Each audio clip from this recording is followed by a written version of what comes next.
asalaamaaleykum mbokk yi fas yéene fàttalante rek wala jottali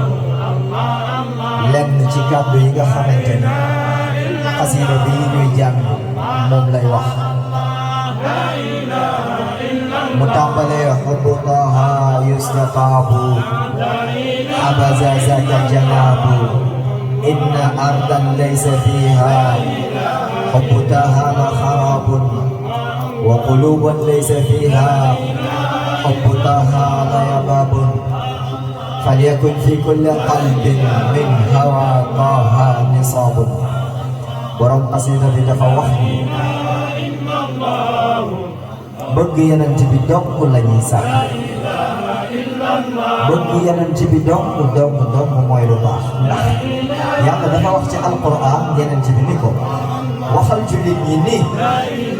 qul in kuntum tuhibbuna Allah fattabi'uni yuhbibkum Allah. Yàlla dafa wax Yonent bi ni ko na wax jullit ñi ni leen bu ngeen bëggee Yàlla ni seen borom bëgg leen ba man Yonent bi sallallahu alayhi wa sallam su boobaa Yàlla dina leen bëgg. Yàlla it ba mu ñuy royloo daf ñoo royloo Yonent bi sallallahu alayhi wa sallam. moo tax borom xasida bi nii suuf soo xamante ni gàncaxu bëgg Yonent bi sallallahu alayhi wa sallam meññiw fa suuf soosu suuf su ñeent la waaye xol boo xamante ni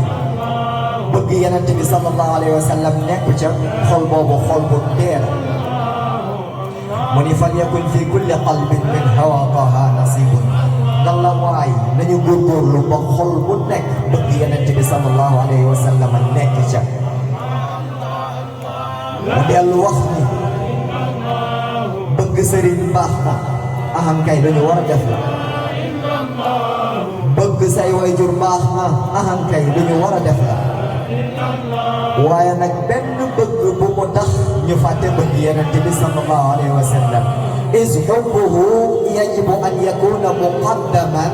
ala kulli hal. sëriñ wasiila la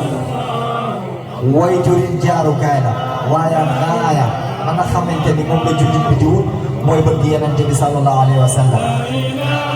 moo tax borom xasida bi wax ni bëgg Yonent bi sallallahu alayhi wa sallam mooy alal bëgg Yonent bi sallallahu alayhi wa sallam mooy trésor bëgg Yonent bi sallallahu alayhi wa sallam mooy richesse. mag ñi seen liggéey yëpp li ngi nekkoon ci bëggloo nit ñi Yàlla ak Yonent bi sallallahu alayhi wa sallam ndax wasiila bi ñuy jaar ngir egg ci Yàlla mooy Yonent bi sallallahu alayhi wa sallam. moo tax ci bëgg googu nga xam ne mag ñu baax ñi liggéey nañ ko ba egg ci yeneen ci Yàlla subhanahu wa taala moom la maam Cheikh Bounama doon wax ci xasida bi nga xamante ni sëñ Cheikh Ahmad doon na ko junj léegi mooy alaa yaa azim al qadri ya saami al nida sakawtu dawa fasma ilayhi shikayati. ba ne xasida ba egg maam Cheikh Bounama di wax Yàlla ni dama laa bëgg lool bu dee yow Yàlla daje ak yow mën na nekk fii ci àdduna Yàlla ngalawaay nag ma ko may waaye bu dee mën ta nekk fii ci àdduna fa tayyib maniyati kon Yàlla yan nag ma may génn àdduna bu dal bu tee. wax ni àdduna jaratul sax muy am dund jaratul sax muy am bu dee àllaaxira kese liñ mën a amee jokk ci zaatullahi subhanahu wa taala. moo tax booy xool xasida boobu ba mu ko waxee li mu dundaat ginnaaw gi bariwul. moo tax sànq sëñ Buuna Imaam di wax ni maam Cheikh Bounama ku gàttu fan la ci zahir waaye ku gudd fan la ci baatin waaye gàtt fan woowu ci zahir moom moo ko ñaanal boppam mooy dafa dem ba mahabbatullah ak waj egg ko foo xamante ni soxlaatul dara ci àdduna mu dem def liqaa'ul mahbub. kon yal nañu Yàlla may bëgg Yonent bi subhanahu wa taala ak bëgg Yonent bi sallallahu alayhi wa sallam ak bëgg Yàlla subhanahu wa taala